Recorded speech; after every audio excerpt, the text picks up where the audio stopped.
What happens when a Hollywood legend sits down for what should be a simple morning chat, only to face disrespect, condescension, and attacks on live television? It only took 45 seconds of Michael Strahan's smug commentary to push Mark Wahlberg past his breaking point, leading to the most explosive walkout in Good Morning America history. The morning started like any other on the Good Morning America set. The cameras were rolling, the audience was seated, and the panel was assembled. Michael Strahan sat in the center chair, flanked by Robin Roberts and George Stephanopoulos. The energy in the studio felt electric as they prepared to welcome their next guest. Mark Wahlberg was scheduled to appear, promoting his latest film and supposedly engaging in what producers promised would be a lighthearted conversation about his career, his fitness routine, and his family life. Mark walked onto the set with his usual confident stride, waving to the audience as they erupted in applause. He looked camera-ready in a perfectly tailored navy suit, his signature Boston charm already lighting up the room before he even sat down. He shook hands with George, gave Robin a warm hug, and then turned to Michael with an extended hand and a genuine smile. Michael barely looked at him. The handshake was limp, dismissive. Mark's smile faltered for just a fraction of a second, but he recovered quickly, taking his seat on the guest couch as the applause died down. "Mark Wahlberg, everybody," Michael announced, with a tone that felt more mocking than welcoming. "The guy who used to be Marky Mark. Remember that? The underwear model turned actor." The audience laughed nervously. Mark chuckled, clearly trying to keep things light. "Yeah, that was a long time ago, Michael. We all had our phases, right?" "Some phases are harder to forget than others," Michael shot back, leaning back in his chair with his arms crossed. "I mean, you really thought you could rap, huh?" Robin Roberts shifted uncomfortably in her seat, glancing at Michael with a look that said, "Tone it down."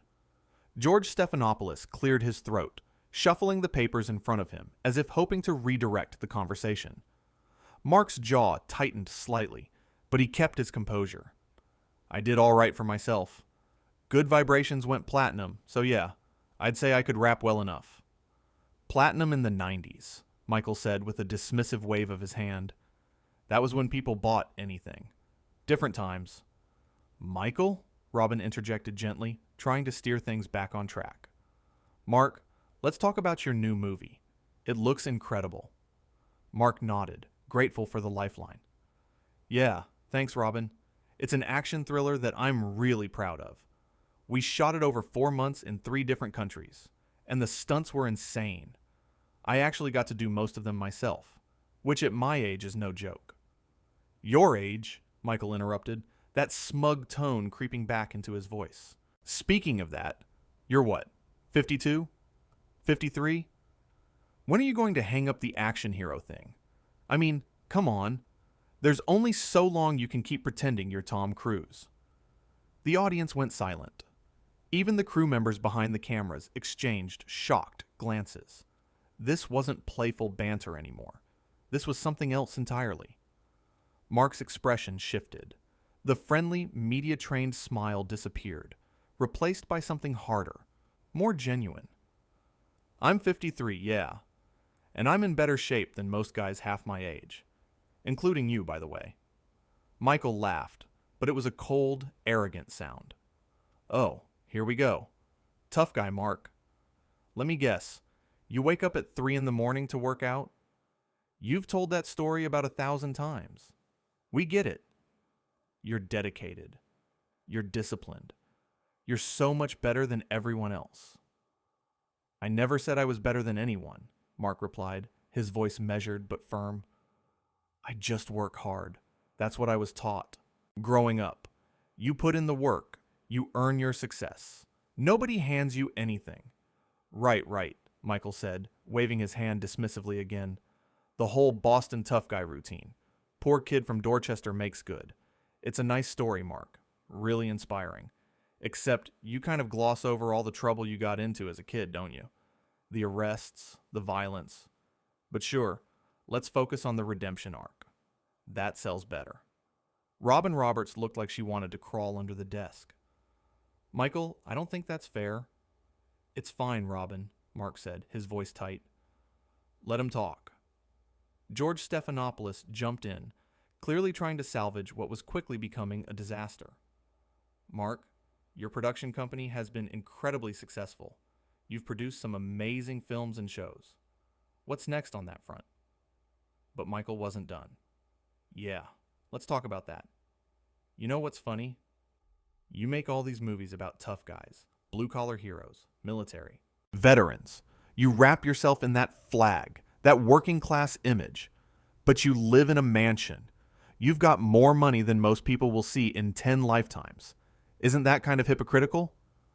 Mark stared at him for a long moment. The studio was so quiet you could hear the camera operators breathing. Are you seriously questioning my authenticity right now? On live television?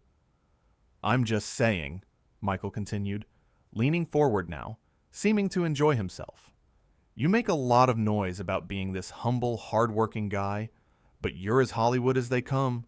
The private jets, the fancy restaurants, the celebrity friends. You're not the guy from Dorchester anymore, Mark. You're just another rich actor playing pretend. Michael, that's enough, Robin said firmly, her professional composure cracking. This is completely inappropriate. But the damage was already done. Mark stood up, slowly unbuttoning his suit jacket. His face was calm, but his eyes were blazing. You know, what, Michael? I came here to have a conversation, to talk about my work, to connect with the audience, to have a good time. But you've made it clear that's not what this is about. Oh, what is it about then? Michael asked, that smug grin still plastered on his face. Enlighten me. It's about you needing to feel important, Mark said, his voice deadly quiet now. You need to tear someone else down to build yourself up. That's what insecure people do. They punch at others because they're uncomfortable with themselves. Michael's grin faltered. Excuse me? You heard me, Mark continued. I've been nothing but respectful since I walked onto this set. I shook your hand, I smiled, I tried to engage with you like a professional. And what did you do? You mocked my past. You questioned my work. You attacked my character. For what? For ratings? To look tough in front of the cameras? George Stephanopoulos held up his hands. Guys, let's all take a breath here and... No, George. Mark cut him off, his eyes never leaving Michael. I don't need to take a breath. I need to say this. Michael, I don't know what your problem is with me. Maybe you don't like my movies. Maybe you think I'm overrated. Maybe you're jealous. I don't know. But you don't get to sit there and disrespect me. You don't get to question who I am or where I came from. I'm just asking questions, Michael said, but his voice had lost some of its earlier confidence. That's my job. Your job is to interview guests, not insult them, Mark shot back. There's a difference between asking tough questions and being a jerk. And you crossed that line about 5 minutes ago. The audience was completely silent now. Robin Roberts looked like she was trying to telepathically communicate with the control room to cut to commercial. George Stephanopoulos had given up trying to mediate and was just sitting there, watching the train wreck unfold. You think you're so perfect, Michael said, his own temper starting to show now. You walk around like you're better than everyone. Mr. Moral Compass, Mr. Family Man, Mr. Devout Catholic. Give me a break. We all know it's an act. An act? Mark's voice rose slightly. My faith is an act. My family is an act. You don't know anything about me, Michael. You don't know what I believe in or what matters to me. You see what you want to see because it fits whatever narrative you've created in your head. I see a guy who got lucky, Michael fired back, standing up now too. A guy who happened to be in the right place at the right time and built a career on looking tough and taking his shirt off. That's what I see. Robin Roberts stood up, stepping between them. Okay, we need to stop this right now. This is not okay. Both of you need to calm down. But Mark was already walking away from the couch, heading toward the edge of the set. I'm not doing this. I'm not sitting here and letting someone disrespect me on national television. You want to have a conversation, Michael? Call me when you learn some manners. Oh, here we go, Michael called after him, his voice dripping with sarcasm. The big walkout. Very dramatic. Very Hollywood of you. Mark stopped and turned around slowly. The look on his face was one of pure disgust. You know what's Hollywood? Sitting in that chair acting like you're some kind of king, when really you're just a bully with a microphone. You were a great football player, Michael. One of the best. But being good at sports doesn't give you the right to treat people like garbage. I treat people with the respect they deserve, Michael shot back. Then you must not think very highly of yourself, Mark replied coldly. Because if this is how you treat your guests, I'd hate to see how you treat yourself. George Stephanopoulos finally stood up, trying one last time to salvage the situation. Mark, please, let's just take a moment, and I've taken enough moments, Mark said, cutting him off. Again. I sat here and let him insult my career, my past, my character, my faith, my family. How many moments am I supposed to take, George? How much am I supposed to tolerate? You're being too sensitive, Michael said, but even he seemed to realize he'd pushed too far. I was just having a conversation. That wasn't a conversation, Mark said, his voice hard as steel. That was an ambush, and I'm not playing along. He turned to Robin and George, his expression softening slightly. Robin, George, I'm sorry you had to witness this. You're both professionals, and you deserve better. But I can't sit here another second with someone who has so little respect for others. Robin nodded, her eyes sympathetic. I understand, Mark. I'm sorry this happened. George looked torn between professional obligation and personal agreement. We appreciate you coming on. Mark nodded at them both, then looked back at Michael one last time. You know, I've done hundreds of interviews over the years. Thousands, probably. I've sat with people who asked tough questions, who challenged me, who pushed me out of my comfort zone. And I've always respected that, because that's what good journalists do. But you're not a journalist, Michael. You're just a guy who likes the sound of his own voice. Get out of here then, Michael said, trying to regain some control of the situation. If you can't handle a real interview, then leave. Oh, I'm leaving, Mark said, already walking toward the exit. But not because I can't handle it. Because I have more respect for myself than to sit here and be your punching bag. The cameras were still rolling, capturing every second of the disaster. The producers in the control room were frantically trying to decide whether to cut to commercial or let it play out. The audience sat frozen, unsure if they were supposed to react or stay silent. This is what happens when actors think they're too important for real questions, Michael announced to the cameras, trying to spin the situation in his favor. They come on these shows expecting softball questions and praise, and when they get challenged, they run away. Mark stopped at the edge of the set, just before disappearing behind the cameras. He turned one final time, and when he spoke, his voice carried across the entire studio. Michael, you can tell yourself whatever you need to tell yourself to sleep at night. You can convince yourself that you're some hard-hitting interviewer who asks the tough questions, but we both know the truth. You're insecure. You're threatened. And instead of dealing with that like an adult, you take it out on people who are just trying to do their jobs. I'm threatened by you? Michael laughed, but it sounded forced. That's rich. Yeah, you are, Mark said simply. Because I came from nothing and built something. Because I made mistakes and owned them. Because I don't need to put others down to feel good about myself. That threatens you because it reminds you of everything you're not. You don't know anything about me, Michael said, his voice rising. I know enough, Mark replied.